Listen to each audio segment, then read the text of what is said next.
कांग्रेस के सह प्रभारी सुरेंद्र प्रताप जायसवाल ने राष्ट्रीय मुद्रीकरण पाइपलाइन एनएमपी को लेकर केंद्र सरकार पर निशाना साधते हुए कहा कि एनएमपी और नोटबंदी सरकार की जुड़वा संतानें हैं जिनका मकसद देश के लोगों को लूटना है।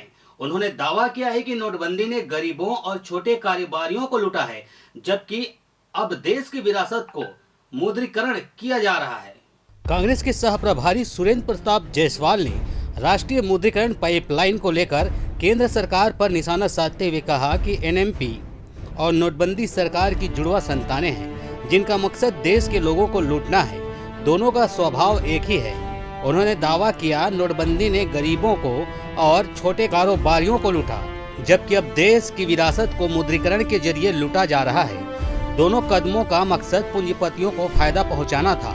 सबसे चौंकाने वाली बात यह है कि एनएमपी को लेकर गोपनीय ढंग से फैसला हुआ और अचानक से घोषित कर दिया गया। एनएमपी का मुख्य उद्देश्य कुछ चुनिंदा उद्योगपतियों का एकाधिकार स्थापित करना है।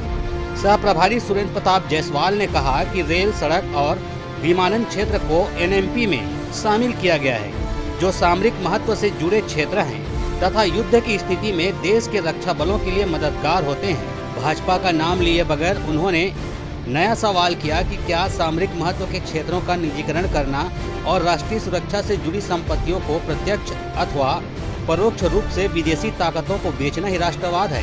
उन्होंने कहा कि केंद्र सरकार झूठ बोल रही है कि एनएमपी के तहत संपत्तियां सरकार के स्वामित्व में होगी। उन्होंने कहा कि कांग्रेस के नेतृत्व वाली गठबंधन सरकार ने सामरिक महत्व की संपत्तियों का कभी निजीकरण नहीं होने का फैसला किया था, लेकिन मोदी सरकार इससे उलट काम कर रही है। बहुत फर्क है। यूपीए और एनडीए में जो है, यूपीए जो सरकार थी वो जनता की सरकार थी, जनता के लिए काम करती थी और अपने देश के लिए काम करती थी। और वर्तमान जो एनडीए की सरकार है ये अपने पूंजीपति साथियों के लिए जो है, और ऐसा नहीं कि पूंजीपति तमाम साथियों के लिए, ये सिर्फ जो है कुछ चंद बड़े उद्योगपतियों के लिए जो है काम कर रही है। अभी आपने से बात कर रहा है कि मेगा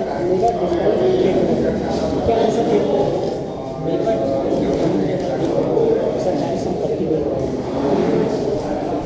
आप लोगों को मालूम होगा कि अटल बिहारी वाजपेयी जी की सरकार में जो है बाल्को बेचा गया था। भारत एल्युमिनियम कंपनी जो कोरबा में स्थापित है, 1972 में इंदिरा गांधी जी ने उसका जो है भूमि पूजन किया था, जिसके परिचालन के बाद जो है वह एक बहुत बड़ी कंपनी और लाभप्रद कंपनी थी।